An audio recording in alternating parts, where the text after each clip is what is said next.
Welcome back. I'm Tom Hewitt. I'm sitting here with Representative Don Young, Alaska's lone congressman. And Representative, you've been serving in Congress for nearly 4 decades now, and for a long time you and Senator Ted Stevens were a pretty powerful tag team in Congress and kept Alaska prominent both in terms of clout and in terms of funding. Now that Senator Stevens is gone, what's Alaska's position like? Has it changed much? Well, it's changed a little bit, and Tom, thank you for having me on the show. In the sense that the senator was in a position to be very effective, and I give him credit in the sense that he and I were a team, and it was good because he'd get something in the Senate bill, and my job was to keep it in the House. And people don't understand, everything that passes the Senate has to pass the House and vice versa. And he always said it. I never failed him. Everything he got in for Alaska, I was able to keep, and we were a team. And our delegation is a team. We work well together. We've done well on the Eielson base, but we are really struggling and trying to solve this problem. With Ted, it was easy because he was the chairman of the Armed Services Committee, and I can just about guarantee you if he had been there that we wouldn't have this headache right now. All right. On a somewhat similar note, Senator Stevens used to be the delegation member who was most known for his fiery rhetoric both on the floor and in committee meetings, and it seems like you've kind of taken that role over from him since he's been gone, especially when it comes to dealing with federal government agencies.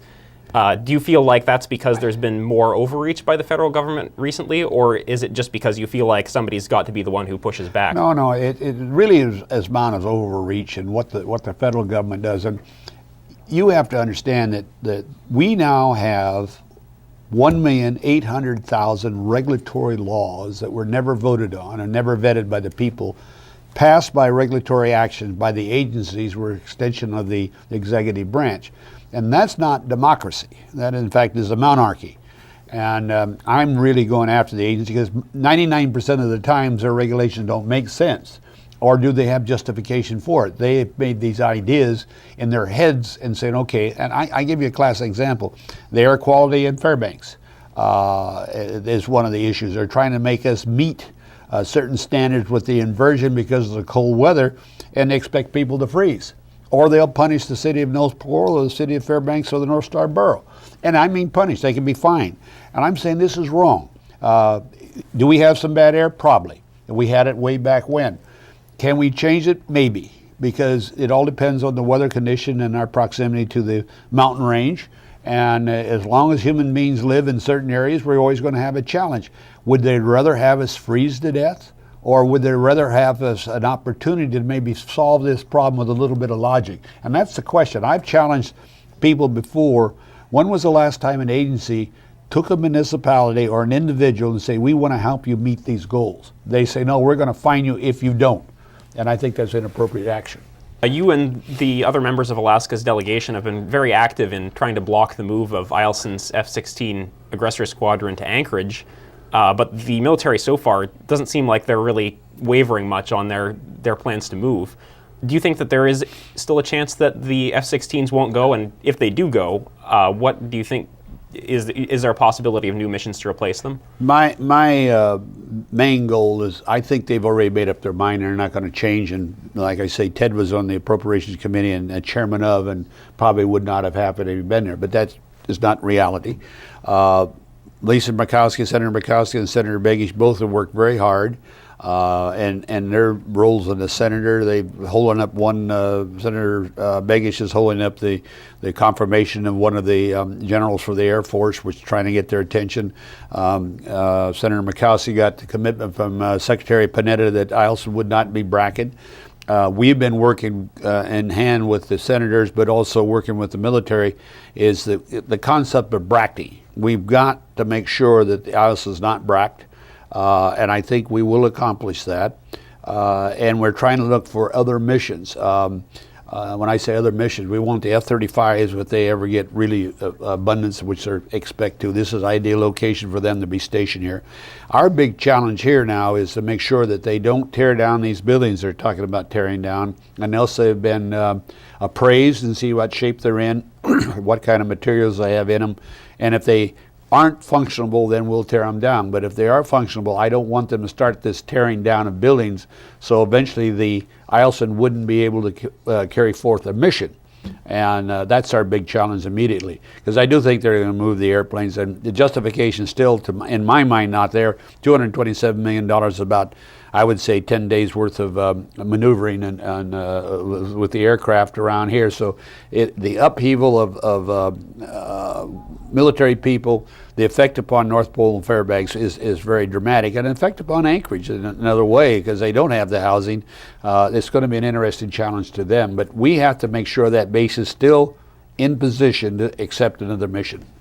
There are some watchdog activist groups that follow all manner of congressional behavior, and last year you were pretty high on one of the lists for missed votes. Clearly there are a lot of important aspects of your job, but voting is pretty important too. Why have you missed as many votes as you have? Well, Alaska's a long ways away, and I make no bones about it. And I challenge anybody to show me a vote that I missed that affects Alaska, and I doubt if you find any. This is sort of like teaching a monkey to take and peel a banana. Anybody can do that.